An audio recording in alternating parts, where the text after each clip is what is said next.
যে এই জিলহজের চাঁদে রোজা রাখার বিষয়, কেউ যদি চায় 1 থেকে 9 তারিখ পর্যন্ত রোজা রাখতে পারবে। কি 10 তারিখ তো ঈদে, ঈদের দিন তো রোজা রাখা হারাম। চাইলে কি করতে পারবে 1 থেকে 9 তারিখ। আবার যদি কেউ চায় এই যে লাস্ট 3 দিন রোজা রাখবে, তাহলেও সে কি করতে পারবে, রোজা রাখতে পারবে।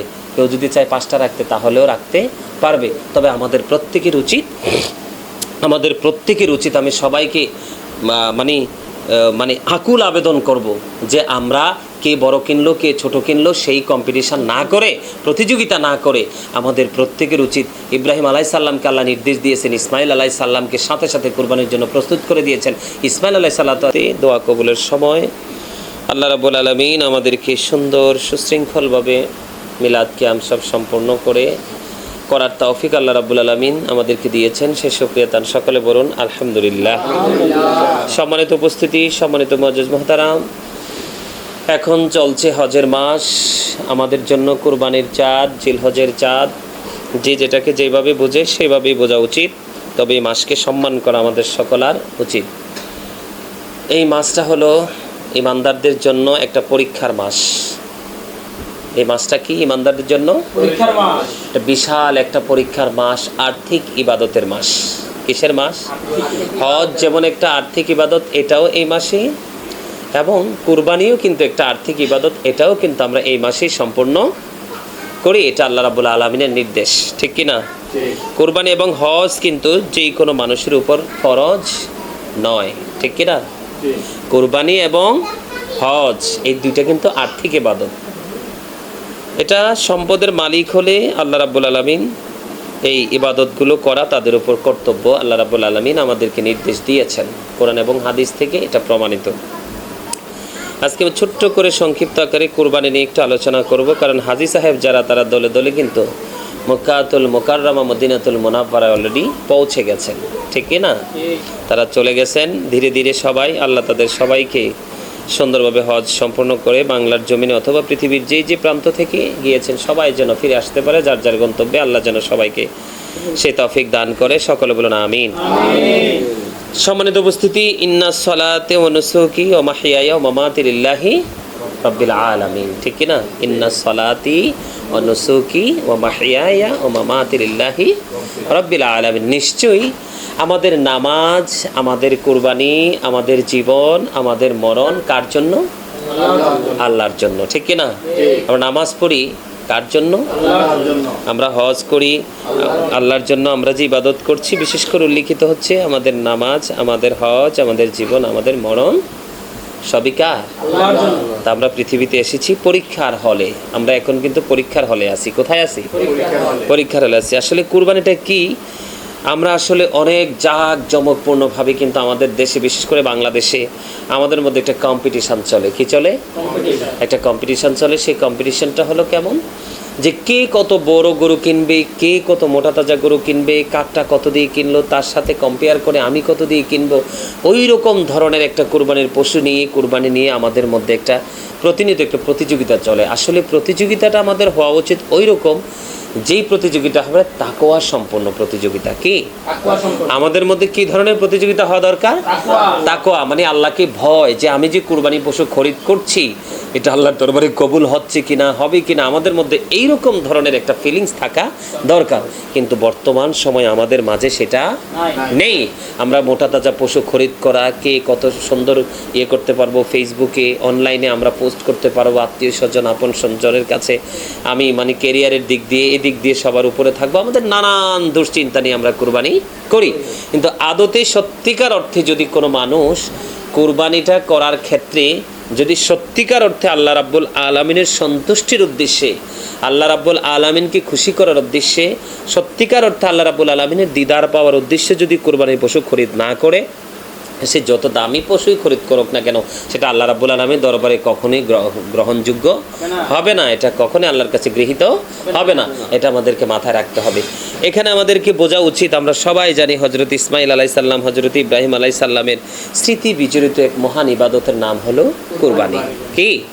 হযরত ইব্রাহিম আলাইহিস সালাম এবং ইসমাইল আলাইহিস সালামের স্মৃতি বিজড়িত এক মহান ইবাদতের নাম হলো কুরবানি। আর এই কুরবানিটা কাকে বলে? নির্দিষ্ট সময়ের মধ্যে চতুষ্পদ জন্তু কুরবানি করার নামই হলো উদহিয়া বা কুরবানি। ঠিক আছে? তো আমরা যে কুরবানিটা করবো আজকে, আমাদের দেশে অনেক সমস্যার সম্মুখীন মানুষ। তো আসলে আজকে আমার এই কুরবানি নিয়ে ছোট্ট ছোট্ট টপিকস আকারে কিছু কথা বলবো, এটা আমরা সবাই উপকৃত হব। সর্বপ্রথম হলো, কুরবানিটার মধ্যে আমাদের প্রথমত থাকতে হবে আল্লাহর ভয়। কি? আল্লাহ রাব্বুল আলামিন যেইভাবে নির্দেশ দিয়েছেন, আল্লাহ কিন্তু ইমানদারদেরকে বিভিন্নভাবে পরীক্ষা করেন। কি করেন? যেমন ইব্রাহিম আলাইহিস সালামকে স্বপ্নে দেখালেন ইসমাইল আলাইহিস সালামকে কুরবানি করতে হবে। হযরত ইসমাইল আলাইহিসসালামকে যখন বললেন আল্লাহ রাব্বুল আলামিন নির্দেশ দিয়েছে তোমাকে কুরবানি করতে হবে, তখন তিনি কি বলেছেন? আল্লাহ রাব্বুল আলামিন আপনাকে যেই নির্দেশ দিয়েছে আপনি সেই নির্দেশ বাস্তবায়ন করুন, আমাকে ধৈর্যশীল রূপে পাবেন। আল্লাহ রাব্বুল আলামিনের নির্দেশ অনুযায়ী আল্লাহ রাব্বুল আলামিন হযরত ইব্রাহিম আলাইহিস সালামের মনেও কোনো সন্তানের প্রতি মায়া নাই, আবার সন্তানও যে বাবার হাতে কুরবানি হয়ে যাবে আল্লাহর নির্দেশ মোতাবেক, সেটা নিয়েও কিন্তু তার মনে কোনো দুঃখ নেই। কারণ তাদের মধ্যে উদ্দেশ্য ছিল আল্লাহ রাব্বুল আলামিনের দিদার হাসিল করা। তারা যখন কুরবানিতে যথাযথভাবে যখন কুরবানির স্পটে যখন চলে গেলেন কুরবানি সম্পন্ন করবে, আল্লাহ রাব্বুল আলামিন তখনই কিন্তু জানিয়ে দিলেন ইব্রাহিম আলাইহিস সালামকে, আমি মুত্তাকিনদেরকে কীভাবে এইভাবেই পরীক্ষা করে থাকি। আল্লাহ রাব্বুল আলামিন আল্লাহর নবী ইব্রাহিম খলিলুল্লাহ কিন্তু আল্লাহর বন্ধু। কি খলিল শব্দের অর্থ? কি? বন্ধু। Ibrahim is the friend of Allah, আল্লাহর কিন্তু বন্ধু ইব্রাহিম আলাইহিস সালাম। ঠিক কি না? তো তিনি কিন্তু কি করেছেন? আল্লাহ রাব্বুল আলামিন তাকে পরীক্ষা করেছেন, তিনি এবং ওনার সন্তান ইসমাইল আলাইহিস সালাম তারা কিন্তু পরীক্ষায় উত্তীর্ণ হয়েছেন। আল্লাহ রাব্বুল আলামিন কিন্তু তাদের কুরবানি কবুল করেছেন। আসলে কিন্তু ইসমাইল আলাইহিস সালামকে বাবা ইব্রাহিম খলিলুল্লাহ কুরবানি করেননি, আল্লাহ রাব্বুল আলামিন মূলত তাদেরকে পরীক্ষা করেছেন। ঠিক তদ্রূপ আমরা যারা আখিরি নবীর উম্মত রয়েছি, আল্লাহ রাব্বুল আলামিন কিন্তু আমাদেরকে কি করতেছেন? পরীক্ষা। এই যে ইন্না সলাতি ওয়া নুসুকি ওয়া মাহইয়ায়া ওয়া মামাতি লিল্লাহি রাব্বিল আলামিন, এতে কিন্তু গুরুত্বপূর্ণ একটা রহস্য এখানে লুকায়িত রয়েছে। এই যে কুরবানি কার জন্য? এটা আমি আমার পক্ষ থেকে, আমার বাবা আমার পক্ষ থেকে, আমার ভাই আমার পক্ষ থেকে, আমার আপনজন, আমার মা আমার পক্ষ থেকে, যার যার পক্ষ থেকে আল্লাহ রাব্বুল আলামিনের দিদার অর্জনের উসিলায় কিন্তু কুরবানি করছে। ইব্রাহিম আলাইহিস সালাম যেমন নির্দ্বিধায় ওনার সন্তানকে আল্লাহর নির্দেশ মোতাবেক কুরবানি করার জন্য প্রস্তুতি নিয়েছেন, আল্লাহ রাব্বুল আলামিন কিন্তু তৎক্ষণাৎভাবেই তাকে জানিয়ে দিয়েছেন ইব্রাহিম আলাইহিস সালাম ফার্স্ট করেছেন, পরীক্ষায় তিনি উত্তীর্ণ হয়েছেন। ঠিক আমাদের মধ্যেও কিন্তু সেই ধরনের কনফিডেন্স থাকা, আত্মবিশ্বাস থাকা দরকার যে আমরা সত্যিকার অর্থে আল্লাহ রাব্বুল আলামিনকে রাজি করব, আল্লাহ রাব্বুল আলামিন দিদার হাসিল করব। যেমন আমাদের রাসূলকে প্রশ্ন করলো সাহাবায়ে কেরাম, ইয়া রাসূলুল্লাহ, ইয়া হাবিবাল্লাহ, নবী গো এই কুরবানিটা কি গো নবী? আমার নবী বলেছেন ইব্রাহিম আলাইহিস সালাম ইসমাইল আলাইহিস সালামের সুন্নাহ হলো কুরবানি। জোরে জোরে সুবহানাল্লাহ। কি এটা এত মজার একটা জিনিস আমার নবী জানতেন। আল্লাহর হাবিবের উম্মতগুলো সবাই কোরবানি দিতে পারবেন না, আমার নবী একটা দুম্বা কোরবানি করলেন। আমার নবী দুম্বা কোরবানি করে জানিয়ে দিলেন যে আমার যে উম্মতগুলো কোরবানি দিতে পারবে না, আমি তাদের পক্ষ থেকে দুম্বা কোরবানি করে দিলাম। আজকে কিন্তু আমরা আমাদের কম্পিটিশন নিয়ে ব্যস্ত। আমাদের কি উচিত না আমাদের রাসূলকে নিয়ে একটা কুরবানি দেওয়া? রাসূলের পক্ষ থেকে আমাদের একটা কুরবানি দেওয়া উচিত না? রাসূলের পুরো জীবন 63 বছর হায়াতে জিন্দেগি আমাদের জন্য কুরবানি করে গেছেন, এবং আমাদের জন্য বাকি জীবনটা তিনি বর্জকি জীবন, ফিউচারে আল্লাহ রাসূল আমাদের জন্য বাকি জীবনটা আমাদের জন্য বরাদ্দ করে রেখেছেন। এগুলো কিন্তু আমাদেরকে মাথায় রেখে কুরবানি করতে হবে। কথা কি বুঝে আসছে? তো এগুলো কিন্তু আমাদের সকলের জানা কি উচিত। হ্যাঁ, আমরা অবশ্যই মোটা তাজা পশু কুরবানি দিব। এখানে কুরবানির প্রথম দিকে যদি আমি কুরবানির কথা বলি, প্রথম আমরা কী ধরনের পশু কুরবানি দিব সেটা আমাদের অনেকেরই অজানা। যেমন আমরা যদি কেউ আল্লাহ রাব্বুল আলামিন তৌফিক দেয় তাহলে আমরা ওট কুরবানি, এটা কিন্তু একটা টপিক। এটা কি একটা টপিক? যেমন ওট যদি কুরবানি দেয় তাহলে ওটের বয়স কত হতে হবে? ওটের বয়স হতে হবে 5 বছর। কত বছর? 5 বছর। আমরা যদি গরু মহিষ দিয়ে যদি আমরা কুরবানি করি তাহলে এটার বয়স হতে হবে কয় বছর? 2 বছর। আমরা যদি বকরি, বেড়া, দুম্বা দিয়ে যদি কুরবানি করি তাহলে এটার বয়স হতে হবে 1 বছর। কিন্তু আল্লাহ রাসূল বলেছেন এখানে চমৎকার একটা অপশন হলো যে যদি 6 মাসের বকরি, ভেড়া, দুম্বা যদি 1 বছরেরটার মতো মোটা তাজা হয় তাহলে তোমরা সেটা দিয়েও কুরবানি দিতে পারবে। এটা কিন্তু আমাদের উপর কুরবানি করা। বলো হুজুর এই কুরবানিতে লাভ কি? আমার নবীকে যখন প্রশ্ন করা হলো, ইয়া রাসূলুল্লাহ কুরবানিতে লাভটা কি গো?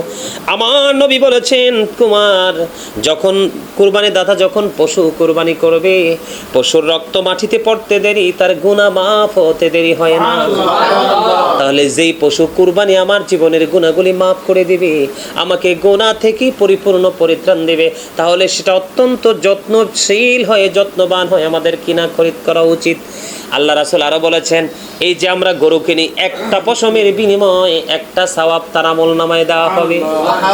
গরুর গায়ে, মহিষের গায়ে, বকরি, বেড়া, দুম্বার গায়ে রাসূলকে যখন ছোট প্রাণী সম্পর্কে প্রশ্ন করা হলো, ইয়া রাসূলুল্লাহ, আমার নবী বলেছেন, আপনি যদি ছাগল দিয়েও কুরবানি দেন, বকরি, স্বাধীন হতে হবে, কোনো পরাধীন ব্যক্তির উপর কুরবানি ওয়াজিব নয়। মুকিম হতে হবে, কোনো মুসাফিরের উপর কুরবানি ওয়াজিব নয়। তারপরে হলো নিসাব পরিমাণ সম্পত্তির মালিক হতে হবে, নিসাব পরিমাণ সম্পত্তির মালিক হতে হবে। আর যিনি কুরবানি দাতা, কুরবানি দেওয়ার সময় কুরবানি পশুর সামনে থাকতে হবে। এগুলোও কিন্তু আমাদের জেনে রাখা উচিত। আমরা মুসলমান হিসাবে আমাদের এগুলো জানা অত্যন্ত, আমি মনে করি, গুরুত্বপূর্ণ একটা কাজ, ঠিক কিনা? এটা কি মনে থাকবে সবার? প্রথমত মুসলিম হতে হবে, দ্বিতীয়ত কি হতে হবে? স্বাধীন হতে হবে, তৃতীয়ত মুকিম হতে হবে, তার মানে স্থায়ী হতে হবে, মুসাফিরের উপর কুরবানি ওয়াজিব নয়। তারপরে নিসাব পরিমাণ সম্পত্তির মালিক। অনেকেই প্রশ্ন করে থাকে যে হুজুর, কতটুকু সম্পত্তির মালিক হলে কুরবানি করতে হবে? মানে কতটুকু সম্পত্তির মালিক হলে? কোনো ফকির মিসকিন যার অল্প পরিমাণ সম্পদ আছে তাকে বলা হয় কি? ফকির। আর যার একেবারে কিছুই নেই তাকে বলা হয় কি? মিসকিন। ফকির এবং মিসকিনের উপর কিন্তু কুরবানি ওয়াজিব নয়। তারপরেও কিন্তু একটা প্রশ্ন থেকেই যায় যে কতটুকু সম্পত্তির মালিক হলে আমাদের কুরবানি করা ওয়াজিব? আমি সব দিক দিয়ে, অল টাইম আমি চতুর্দিক দিয়ে আমি স্বয়ং সম্পূর্ণ আছি। কি আছি? আমি স্বয়ং সম্পূর্ণ আছি। তাহলে আমাকে কি করতে হবে? আমাকে কুরবানি দিতে হবে। বলে হুজুর কেন দিতে হবে? এটা আমাদের উপর বাধ্যতামূলক। আমার নবী বলেছেন, যাদের কুরবানি দেওয়ার তৌফিক আছে তারা কুরবানি দিল না, তারা যেন আমার ঈদগাহের দিকে কদম না বাড়ায়। আল্লাহু আকবার। আরো জোরে আল্লাহু আকবার। অত্যন্ত হার্ড বিষয় না? তোমার তৌফিক আছে, তুমি খামখেয়ালি করে কুরবানিটা দাওনি, কিন্তু তোমাকে কি করতে হবে? তোমার আল্লাহ রাসূল ঈদগাহের দিকে যাইতে নিষেধ করেছেন। কারণ একজন ইমানদার ঈদের দিনে, এই কুরবানি ঈদের দিনে কুরবানির চাইতে উত্তম কোন ইবাদত করতে পারে না। সুবহানাল্লাহ। তাহলে আমাদের কি কুরবানির প্রতি অত্যন্ত কি হতে হবে? যত্নবান। হ্যাঁ হ্যাঁ, নাম কটা দিব আমি আসতেছি, একটা একটা করে বলবো। এটা কি বুঝে আসছে? কি করতে হবে? অত্যন্ত সুন্দর সুশৃঙ্খলভাবে আমাদেরকে কুরবানিটা করতে হবে। কথা কি বুঝে আসছে? মনে থাকবে? এখন এই কুরবানি করতে গিয়ে এখানে আরেকটা বিষয় হলো কি, যে কতটুকু সম্পত্তির মালিক হলে একজন মানুষ কুরবানি দিতে হবে। এটা হলো নিসাব পরিমাণ সম্পত্তির মালিক একজন। যেমন আমাদের জাকাত ফরজ হয় কখন? রূপা যদি 52.5 তোলা হয়, বা তার মানে 52.5 ভরি হয়, আর স্বর্ণ যদি 7.5 তোলা হয়, তার মানে 7.5 ভরি হয়, তাহলে কি করতে হবে? জাকাত দিতে হবে। ঠিক জাকাতটা যেমনি ওই পরিমাণ সম্পত্তির মালিক হলে দিতে হবে, ঠিক সেই পরিমাণ সম্পদ যদি আপনার আমার থাকে তাহলে আমাদেরকে কুরবানিও করতে হবে। তবে কুরবানির ক্ষেত্রে একটু ব্যতিক্রম বিষয় হলো, আমরা কুরবানি করতে কিন্তু সেই রকম টাকা লাগে না। আপনাকে তো আহামরি বিশাল 1 লাখ 1.5 লাখ টাকা দিয়ে গরু দিতে হবে, মহিষ দিতে হবে, ওট দিতে হবে, এমনটি না। আপনার তৌফিক নাই, আপনি একটা বকরি দিয়ে দেন। কি দিয়ে দেন? 1 বছরের একটা ছাগল দিয়ে দেন, ভেড়া দিয়ে দেন, দুম্বা দিয়ে দেন। এটা তো আমাদের জন্য সহজ করে দিয়েছেন ইসলাম। কিন্তু ওইটা বলে অনেকেই বলে, কিন্তু আমরা মুসলমান হিসেবে তো চৌকি দেখে খাওয়া জায়েজ, কিন্তু আমরা মুসলমান হিসেবে তো দেখে তো আমরা কি করতে পারবো না, এটা খেতে পারবো না। হ্যাঁ, যাবে, অসুবিধা নাই, যাবে। তো আরেকটা বিষয় হলো, আমাদের কি পরিমাণ সম্পত্তি থাকতে হবে? আমাদের যে 7.5 ভরি স্বর্ণ থাকলে যেমন জাকাত দিতে হবে, ওই পরিমাণ সম্পদ থাকলে আমাদেরকে কি করতে হবে? কুরবানি দিতে হবে। এটা আমাদের মাথায় রাখতে হবে। যদি তার চেয়ে কমও যদি হয়, আমি যদি মনে করি যে আমার স্বয়ং সম্পূর্ণ আছে, তারপরেও কুরবানি দিতে পারবো। অনেকে প্রশ্ন করে যে হুজুর, আমার কুমিল্লা শহরে 1 কোটি টাকার একটা ফ্ল্যাট আছে। কি আছে? 1 কোটি টাকার একটা ফ্ল্যাট আছে, কিন্তু এই মুহূর্তে বা 50 লাখ টাকা দিয়ে আমি একটা ফ্ল্যাট নিয়েছি, অথবা ছোট স্কোয়ার ফিট একটা ফ্ল্যাট নিয়েছি, কিন্তু এই মুহূর্তে আমার কাছে টাকা নেই। এখন আপনি তো ফ্ল্যাটের এক সাইড বিক্রি করে তো কুরবানি দিতে হবে না।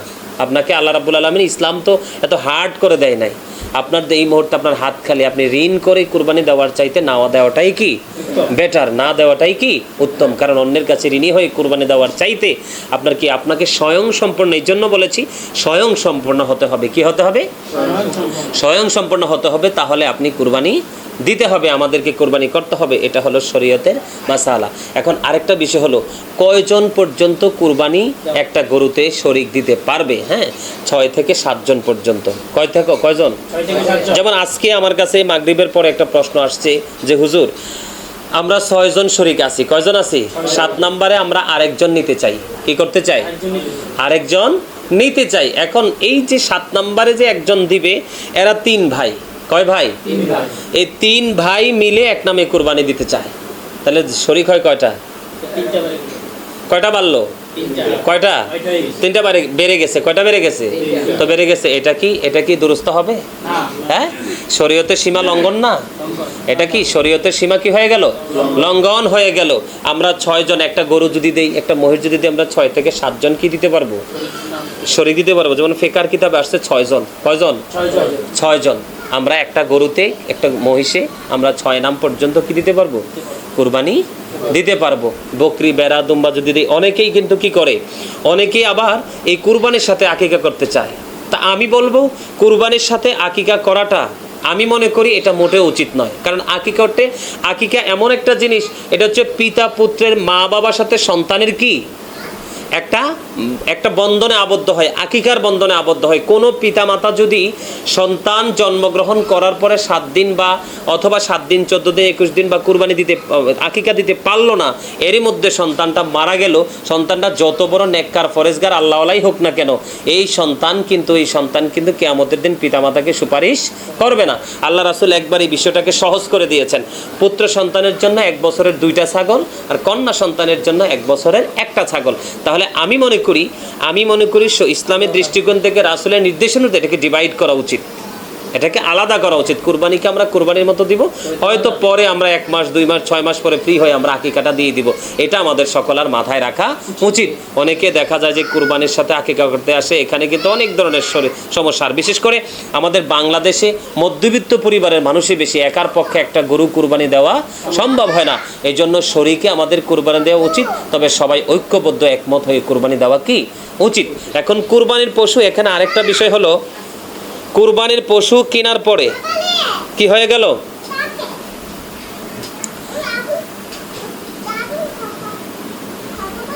কুরবানির পশু কেনার পরে কি হয়ে গেল? এটা হারাই গেল বা চুরি নিয়ে গেল। কি হয়ে গেল? হারাই গেল বা চুরি নিয়ে গেল, বা এটা হারাই গেল বা চুরি নিয়ে গেল, এটা স্থানান্তর হয়ে গেল। তিনি পশু কিন্তু খরিদ করে ফেলেছেন, কিন্তু সেই মুহূর্তে তার কি করণীয়? সেই মুহূর্তে তার আরেকটা পশু খরিদ করে কি করতে হবে? কোরবানি করতে হবে। এটা আরেকটা পশু খরিদ করার পরে যদি তার চুরি যাওয়া বা হারিয়ে যাওয়াটা সেটা পায়, সেটা আবার কি করতে পারবে? সেটা আবার কোরবানি করে দিতে পারবে গরিবদের মাঝে। কি করে কোরবানির 3 দিন? কয়দিন? আমরা তো 10 তারিখে ঈদের জামাত পুরো, 11 তারিখ, 12 তারিখ সূর্যাস্ত যাওয়ার আগ পর্যন্ত। কয়দিন? ঈদের পরে 2 দিন কোরবানি দেওয়া যায়। কয়দিন? হ্যাঁ। আর আমাদের এখানে মাঝখান দিয়ে আমি আবার যদি ভুলে যাই, আমাদের আরেকটা কাজ করা উচিত। কুরবানির দিনে আমাদের কি করা উচিত? কুরবানির দিনে আমাদের একটা কাজ করা উচিত। সেই কাজটা হলো যে 9 তারিখ জিলহজ ফজর থেকে, কত? 9 তারিখ জিলহজ ফজর থেকে 13 তারিখ জিলহজ আসর পর্যন্ত আমাদের তাকবীরে তাশরিক দেওয়া আমাদের কি কর্তব্য। এটা আমাদেরকে করতে হবে। আল্লাহু আকবার, আল্লাহু আকবার, লা ইলাহা ইল্লাল্লাহ, আল্লাহু আকবার, আল্লাহু আকবার, লিল্লাহিল হামদ। প্রত্যেক নামাজ পড়ে, ফরজ নামাজের পরে সালাম ফিরাই আমরা কি করব? তাকবীরে তাশরিক দিতে হবে। মনে থাকবে? এটা আমাদের কি করা উচিত? আমাদের করা উচিত, মনে রাখা উচিত, এই আমলগুলো আমাদের করা উচিত। একটা বিষয় কি করতে হবে? 9 তারিখ ফজর থেকে 13 তারিখ আসর পর্যন্ত, এটা আমরা এখানে যারা উপস্থিত আছে আমাদের ফ্যামিলির সবাইকে এই বিষয় সম্পর্কে আমরা ইনফর্ম করব, জানিয়ে দিব। হ্যাঁ, আর একটা বিষয় হলো যে কুরবানির চাঁদ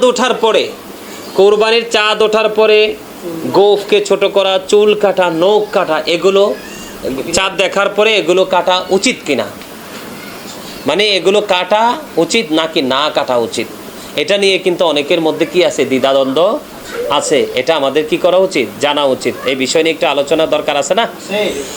আল্লাহ আমাদের এই কুরবানির চাঁদ দেখার পরে যিনি কুরবানি দাতা, ইনি চাঁদ দেখার পরে চুল, দাড়ি বা নখ, দাড়িতে এমনি আমরা খুর লাগাই না, বিশেষ করে আমরা আহলে সুন্নাত ওয়াল জামাতের খারিজিরা বিশেষ করে দাড়িতে কিন্তু ডিজাইন করে, কি করে?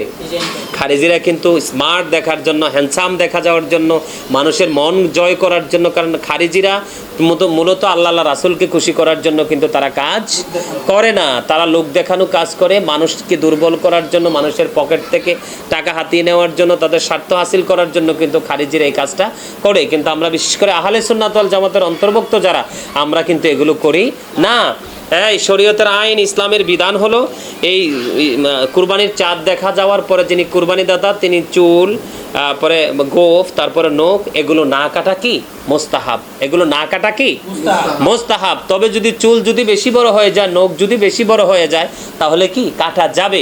তবে যেহেতু এটা একটা সুন্নাহ, এটা কি এটা একটা সুন্নাহ, আমাদের মনে রাখতে হবে যখন ইসলামের প্রতিকূল অবস্থা পৃথিবীতে তৈরি হয়ে যাবে, তার মানে সুন্নতগুলো ধীরে ধীরে আমাদের কাছ থেকে কি হয়ে যাচ্ছে, বিলীন হয়ে যাচ্ছে, হারিয়ে যাচ্ছে। ওই পরিস্থিতিতে আল্লাহ রাসূলের পাগল বান্দা এবং উম্মত যদি একটা সুন্নতকে জীবিত করে, কি করে? একটা সুন্নতকে জীবিত করা মানে আমি আমল করলাম, কি করলাম? যেমন বর্তমানে বাংলাদেশে আমি যেটা দেখতে পাই, বাংলাদেশে গোটা পৃথিবীতে, যেমন আমেরিকাতে, লন্ডনে, ইটালিতে, বিভিন্ন দেশ, পৃথিবীর বিভিন্ন দেশ থেকে মানে আমার কাছে যে প্রশ্নগুলো আছে, আমার কাছে যেই জানতে চায় মানুষ, এর মধ্যে আমি একটা জিনিস বুঝতে পারছি, বর্তমানে পুরুষদের তুলনায় মা বোনেরা কিন্তু বেশি আমল করতে চায়, ঠিক না? যেটা আমি প্র্যাকটিক্যালি প্রমাণ। পুরুষরা প্রতিদিনই যত প্রশ্নের উত্তর আমি দেই, এর মধ্যে ম্যাক্সিমামই 3 ভাগের 2 ভাগই হলো কি মহিলারা, মা বোনেরা। তারা বিভিন্ন লেখনির মাধ্যমে, বিভিন্ন মাধ্যমে আমার কাছে তারা কি করে, প্রশ্ন করে। তো সবাইকে দিতে পারি না, ব্যস্ততার কারণে, নিজের ইয়ার কারণে সময় দিতে পারি না, তবে যাকেই সময় দিই আমি দেখছি যে তারা। তো এই জন্য আমাদের প্রত্যেকের এই মুস্তাহাব, এই সুন্নাতটা আমাদের ধরে রাখা কি উচিত। ধরে রাখলে লাভটা হবে কি, আল্লাহ রাসূল বলেছেন কিয়ামতের কাল হাসরের দিন যেই ব্যক্তি বিলীন হওয়া সুন্নাতকে জীবিত করবে, তাকে দেখে অন্যজন সুন্নাত আমলটা করবে, সেখান থেকে সে বেনিফিট পাবে। এবং কাল কিয়ামতের দিন আল্লাহ রাসূল জানিয়ে দিয়েছেন আমাদেরকে, তাকে 100 শহীদের মর্যাদা দিয়ে তাকে জান্নাতে ঢোকানো হবে। তাহলে এইটা ঈদের যারা কুরবানি দিবে তাদের চাঁদ দেখা যাওয়ার পরে কি করা যাবে না। আমি ব্যক্তিগতভাবে আহলে সুন্নাত ওয়াল জামাতের অন্তর্ভুক্ত যারা ফিউচার নিয়ে ভাবে, ভবিষ্যৎ নিয়ে ভাবে, বর্জকি জীবন নিয়ে ভাবে, তাদেরকে বলবো এটা মানা কি উচিত। তবে যদি বড় হয়ে যায়, আপনার কাছে আনেজি লাগে, তাহলে কাটা কি দুরস্ত আছে। তবে আমার মতে যারা ইমানদার, যারা সচেতন ব্যক্তি, তারা চাঁদ ওঠার আগেই কিন্তু এগুলোকে ছোট করা। যেমন আমি কিন্তু একবারে ছোট করে ফেলছি, আমার ভাই ছোট করে ফেলছে, আর আমার বুঝের পরে দেখছি আমার বুঝ থেকে দেখছি আমার বাবা, যেটা আমার চোখে দেখা, যে উনি কোনোদিনও কি করেন, চাঁদ দেখার পরে কোনোদিন নখ দাড়ি এগুলো কখনো কাটেন নাই। এবং আমি ছোট থাকতে একটা জিনিস মানে অনুভব করতাম, কুরবানির রোজার ঈদের দিনে যেটা আমরা করা আমাদের জন্য সুন্নাত, কুরবানির ঈদের দিনেও কিন্তু আমরা সেটা করতে পারবো। তবে একটা জায়গা ব্যতিক্রম কি, যেমন আমি ছোট থাকতে আগে, তখন তো আর বুঝতাম না, ছোট থাকতে দেখতাম যে আব্বা কি করতো, মানে কুরবানি ঈদের দিন কিছু খাইতেন না, সকাল থেকে কি করতেন না, অনেক ডাকাডাকি করতাম, বা বাসা থেকে ডাকতো, আব্বা যাইতো না, কিন্তু মা সবসময় চুপচাপ থাকতো, মানে আব্বারে কখনোই বিরক্ত করতো না। তখন আমি ভাবতাম আসলেই ব্যাপারটা কি। হ্যাঁ, তার মানে এটা হাদিস শরীফ, অত্যন্ত চমৎকার একটা হাদিস শরীফ। সেটা হলো কি, আল্লাহ রাসূল রোজার ঈদে কোনো কিছু না খেয়ে যেতেন না ঈদগাহে, আর কুরবানির ঈদের দিন আল্লাহ রাসূল তিনি ঈদের নামাজ না পড়ে কিছু খেতেন না। যিনি কুরবানির দাতা, যিনি কুরবানি দিচ্ছেন, ওনার জন্য উত্তম একটা ইবাদত হলো, উত্তম একটা তাকওয়া হলো, উত্তম একটা আমল হলো যে তিনি ঈদের দিন কি করবেন না, কোনো কিছু খাবেন না। সকালবেলা তিনি নামাজ থেকে এসে পশু জবাই করে সেই পশুর গোশত দিয়ে খাবার খাওয়াটা কুরবানি দাতার জন্য অনেক বড় একটা উত্তম কাজ। সুবহানাল্লাহ। তো কুরবানির আল্লাহ রাসূল ঈদুল ফিতরের নামাজ যখন পড়তেন তিনি না খেয়ে যেতেন না, আর কুরবানির ঈদুল আজহার নামাজ যখন পড়তেন তিনি নামাজ না পড়ে কিছু খেতেন না। এইগুলো হচ্ছে আমাদের জন্য পালনীয়, এগুলো হচ্ছে আমাদের জন্য কর্তব্য, এগুলো আমাদের কি করা উচিত।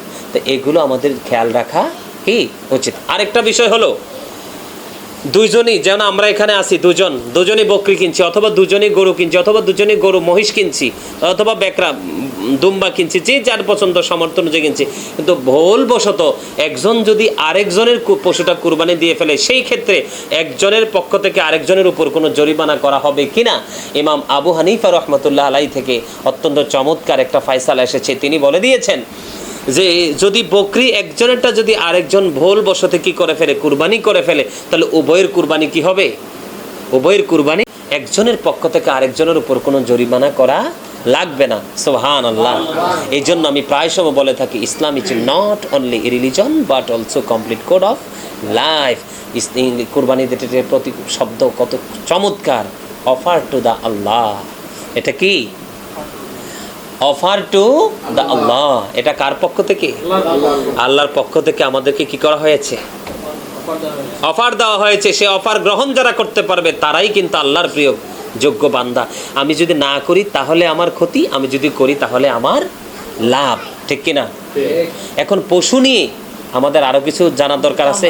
পশুর চামড়ায় পরে আসি। শরীকদাররা যখন কুরবানি আমরা দিব, এখানে একটা বিষয় হলো, শরীকদাররা যখন কুরবানি, যেমন আমরা 6 শরীকে মিলে কি দিলাম? কুরবানি দিলাম। 5 শরীকে মিলে কুরবানি দিলাম। কারণ আমাদের যদিও স্বাদ আছে, সাধ্য কিন্তু নেই আমাদের বাংলাদেশের ম্যাক্সিমাম মানুষের। তো যেহেতু স্বাদ আছে, সাধ্য নেই, এই সাধ্যটাকে নিজের আয়ত্তে আনতে হলে আমরা কি করি যাইয়া 5 জন 6 জনে মিলে 4 জনে মিলে একটা বড় গরু খরিদ করে নিই। আমি বলি আমি 1 লাখ দিয়ে কিনছি, আমরা 1 লাখ দিয়ে কিনছি, আরেকজনে বলে আমরাও 1 লাখ দিয়ে কিনছি। মানে যার যার মধ্যে একটা অন্যরকম একটা ফিলিংস আসে, এটা তাদের একটা আনন্দের বিষয়, এটা দোষের কিছু না। তবে এখানে একটা বিষয় হলো যে আমরা যে পশুটা কিনবো, ধনী মানুষ যদি হয়, প্রভাবশালী মানুষ যদি হয়, আর্থিকভাবে অনেক বেশি ডেভেলপমেন্ট যদি হয়, তাহলে সেই ক্ষেত্রে সে কুরবানি পশু কিন্তু খরিদ করে নিয়ে আসলো। এখানে কিন্তু একটা কথা বলে রাখা উচিত, কুরবানি পশু কিন্তু নিখুঁত হতে হবে। কি হতে হবে? লেজ কাটা, কান কাটা, জন্ম অন্ধ, দুর্বল যেই পশুটা মানে কুরবানি স্থানে হেঁটে যেতে পারবে না, সে অক্ষম, এবং যেই আমাদের দেশে অনেক গরু দেখা যায় না, ময়লা আবর্জনা ডাস্টবিনের মধ্যে থাকে, তো ওই গরু আমি ঘুমাইলে চাই কেন শেষ করে দিব কিছুক্ষণের মধ্যে, আপনার এটি ছোটো ছোটো করে দিয়ে দিতেছে আর কি। যেই গরু ময়লা খাওয়ায় অভ্যস্ত, এইসব গরু দিয়ে কিন্তু কুরবানি করা যায় না, কোরবানি করলে হবে না। কিন্তু এখানে একটা বিষয় হলো, ভুল তো মানুষের হতেই পারে। এখন আমি বাজার থেকে পশুটা কিনে নিয়ে আসলাম, আনার পরে আমার কি হলো, ত্রুটি প্রকাশ পাইল, যেটা শরীয়তের দৃষ্টিকোণ থেকে এই দোষ থাকলে কুরবানি দেওয়া যাবে না। এই ক্ষেত্রে কি করা? যদি ধনী মানুষ হয় তাহলে সে আরেকটা পশু খরিদ করে তাকে কুরবানি করতে হবে। মধ্যবিত্ত মোটামুটি চলতে পারে এরকম মানুষটি খরিদ করছে, সেই ক্ষেত্রে সে সেটা দিয়ে কুরবানি দিতে পারবে। আমাদের দেশে আরেকটা প্রথা আছে, সেটা হলো কি, 3 জনে মিলে গরু কি করে? ক্রয় করে। কি? কয়েকজন মিলে গরু কেনার পরে সুন্দর দেখলে আশেপাশে থেকে 2-1 জন এসে কি হয়? শরিক হয়, এটাতে যুক্ত হয়। ইমাম আজম আবু হানিফা রহমতুল্লাহ আলাইহির মতে, ইমাম জুফারের মতে এখানে বলা হয়েছে যে গরু পশু খরিদ করার পরে, বাজার থেকে বাড়িতে আনার পরে, কিনে আনার পরে শরিকদেরকে যুক্ত করে, এটা মাকরুহ, এটা করা উচিত নয়। এবং পশুটা আমরা কি করলাম? জবাই করলাম, কুরবানির দিন চলে গেলাম, কুরবানি করলাম। এখন কুরবানির গোশত কিন্তু নিজের খামখেয়ালি মতো কিন্তু বন্টন করলে হবে না, পাল্লি দিয়ে কিন্তু কি করতে হবে? সমান করে বন্টন করতে হবে। ওই যে হাড়গুলো, এগুলো কিন্তু অনুমান করে বন্টন করা যাবে, এতে কোনো দোষ নেই। গোশত বিক্রি করা যাবে না, কোরবানির পশু কি করা যাবে না? গোশত বিক্রি করা যাবে না, সংরক্ষণ করে রেখে যাবে। আত্মীয়, কাছের আত্মীয়, দূরের আত্মীয়, ইমানদার, বেঈমান, হিন্দু, খ্রিস্টান, বৌদ্ধরাও যদি খেতে চায় কুরবানির পশুর গোশত খাওয়ানো জায়েজ আছে, তাকে খাওয়ানো যাবে। কেউ যদি চায় পুরো গোশতটা কি করে দিবে? সদকা করে দিবে, এটাও কি সে করতে পারবে? কি করতে পারবে? কেউ যদি চায় পুরো গোশতটা কি করে দিবে? দান করে দিবে, সেটাও করতে পারবে। আবার কেউ যদি মনে করে যে আমি ছোট্ট একটা বকরি দিয়ে কুরবানি দিলাম, মোটামুটি আমার ইসলামের আইন অনুযায়ী আমি আল্লাহর দিদারের জন্য কুরবানি দিলাম। অনেক ফ্যামিলি আছে না যে ছোট একটা কুরবানি দিছে কিন্তু ফ্যামিলির সদস্য বেশি, তারা গোশতটা পরিতৃপ্তির সাথে খেতে পারবে না। এই ক্ষেত্রে কিন্তু কি করবে? সে যদি কাউকে কুরবানির গোশত নাও দেয় তাহলেও তার কুরবানি হবে। তার মানে কি, সে কুরবানি দিয়েছে কিন্তু তার সদস্য বেশি, সদস্যরা এই যদি অন্যদেরকে দিয়ে দেয় তাহলে খেতে পারবে না। সেই ক্ষেত্রে কি করতে পারবে? এই পশুর গোশতটা সে যদি কাউকে 1 টুকরা নাও দেয় তারপরও তার কুরবানিটা হবে। তবে সবচেয়ে বেশি উত্তম হলো গোশতটাকে 3 ভাগ করা। কি করা? গোশতটাকে 3 ভাগ করা। গোশতটাকে 3 ভাগ করা, 1 ভাগ যারা শরিকদার তাদের জন্য, আরেকবার আত্মীয় স্বজনের জন্য, আরেকবার ফকির মিসকিন দরিদ্র মানুষের জন্য। কিসের জন্য? দরিদ্র মানুষের জন্য। এগুলো কিন্তু আমাদের মাথায় রাখা কি উচিত? এগুলো কি আমাদের মাথায় রাখা উচিত? আমাদের এগুলো করা কি উচিত? এগুলো আমাদের বিবেচনা করা উচিত। এরপর হচ্ছে ওই যে চামড়া কিন্তু ওই যে আছে না যে বন্ধুত্ব করে বাইরের সম্পর্ক করে চামড়াটাকে ফ্রি, এটা কিন্তু দেওয়ার কোনো বিধান নেই। কুরবানি যারা দিচ্ছে শরিকদার যারা, তারা চাইলে এটাকে তারা প্রক্রিয়া করে তারা এটা কি করতে পারে, ব্যবহার করতে পারবে। তারা বিভিন্ন প্রক্রিয়া করে না এখন, এই প্রক্রিয়াজাত করে কিন্তু তারা কি করতে পারবে, ব্যবহার করতে পারবে। কিন্তু চাইলে কিন্তু ফ্রি কাউকে দেওয়া যাবে না। আর যদি বিক্রি করে টাকা নেয় তাহলে এই টাকা কিন্তু দরিদ্রদের মাঝে বিলিয়ে দিতে হবে। চামড়াটা নিজে ব্যবহার করতে পারবে, কিন্তু বিক্রি করার পরে টাকা কিন্তু কি করতে পারবে না, নিজে যারা কুরবানি দাতা তারা ইউজ করতে পারবে না। এটা দরিদ্রদের মাঝে বিলিয়ে দিতে হবে। আরেকটা সমস্যা আমাদের মাঝে, হ্যাঁ, এতিম অনাথ যারা নির্ভরযোগ্য, এখনকার এতিমখানা তো ব্যবসায় রূপ নিছে। হ্যাঁ, তুমি যদি জানো যে একটা বাচ্চাকে লালন পালন করতে পড়াশোনা করাইতে তার মা বাবার আসলে হিমশিম খাচ্ছে, নির্ভরযোগ্য অভিভাবক যদি পাও তাহলে তুমি চামড়ার টাকাটা তার হাতে দিতে পারবা। কিন্তু তুমি যদি মনে করো যে চামড়াটা এখন দিলে, টাকাটা দিলে এটা কর্তৃপক্ষ খেয়ে ফেলবে, এরকম কনফিউশন থাকলে কিন্তু দেওয়া যাবে না। এখানে আরেকটা বিষয় হলো, অনেক সময় দেখা যায় যে একজন শিশুর অভিভাবক মারা গেল, কি করলো, একজন শিশুর অভিভাবক মারা গেল, তার কেয়ার করার মতো কেউ নাই, কিন্তু তার পক্ষ থেকে শিশুর সম্পত্তি থেকে যদি কেউ কুরবানি দেয়, এই কুরবানির পশুর গোশত কিন্তু তার পরিবারের যারা স্বজন আছে তারা কেউ খেতে পারবে না। কথাটা কিন্তু বুঝতে হবে। মাসালাটা কি, যে কোনো শিশুর সম্পদ থেকে যদি তার পক্ষ থেকে কুরবানি করা হয়, কারণ শিশুর উপর তো আর দান সদকা জায়েজ না, তাদের উপর তো ওয়াজিব না, তাদের উপর বাধ্যতামূলক না, যে তাকে স্বাবলম্বী হইতে হবে, সচল হতে হবে, জ্ঞানবান হতে হবে, বিবেকবান হতে হবে। এই জন্য কোনো শিশুর পক্ষ থেকে যদি কুরবানি করা হয় তাহলে এই পশুর গোশত কি করা যাবে না, ফ্যামিলির কেউ খেতে পারবে না। এবং কি করা যাবে, এই গোশতের বিনিময় করতে পারবে শিশুর কল্যাণের জন্য। যেমন গোশতের বিনিময় তার জন্য কি চাদর খরিদ করতে পারবে, জুতা কিনতে পারবে, মোজা কিনতে পারবে, যেটা পরক্ষণে ব্যবহারের জিনিস। কিন্তু খাদ্য পানি এগুলা বিনিময় করা যাবে না। এগুলোকে আমাদের জানা রাখা দরকার না? আমরা চাইলে কি মৃত্যু ব্যক্তির নামেও কি করতে পারি, কুরবানি করতে পারি। তবে আমাদের প্রত্যেকের উচিত, যদি আমাদের তৌফিক থাকে, আমরা যারা জীবিত আছি তাদের পক্ষ থেকে কুরবানি করা, এবং আপন স্বজন যারা আছে পৃথিবী ছেড়ে চলে গেছে তাদের পক্ষ থেকে তৌফিক থাকলে কুরবানি করা, আর যদি তৌফিক থাকে রাসূলের পক্ষ থেকে আমাদের কুরবানি করা কি উচিত। আজকের মতো এখানেই শেষ, আর আলোচনা করব না। আজকে যে এই জিলহজের চাঁদে রোজা রাখার বিষয়, কেউ যদি চায় 1 থেকে 9 তারিখ পর্যন্ত রোজা রাখতে পারবে। কি 10 তারিখ তো ঈদে, ঈদের দিন তো রোজা রাখা হারাম। চাইলে কি করতে পারবে 1 থেকে 9 তারিখ। আবার যদি কেউ চায় এই যে লাস্ট 3 দিন রোজা রাখবে, তাহলেও সে কি করতে পারবে, রোজা রাখতে পারবে। কেউ যদি চায় 5টা রাখতে, তাহলেও রাখতে পারবে। তবে আমাদের প্রত্যেকের উচিত, আমি সবাইকে মানে আকুল আবেদন করব যে আমরা কে বড় কিনলো কে ছোট কিনলো সেই কম্পিটিশান না করে, প্রতিযোগিতা না করে, আমাদের প্রত্যেকের উচিত, ইব্রাহিম আলাইহিসসালামকে আল্লাহ নির্দেশ দিয়েছেন, ইসমাইল আলাইহিসসালামকে সাথে সাথে কুরবানির জন্য প্রস্তুত করে দিয়েছেন। ইসমাইল আলাইহিসসালাম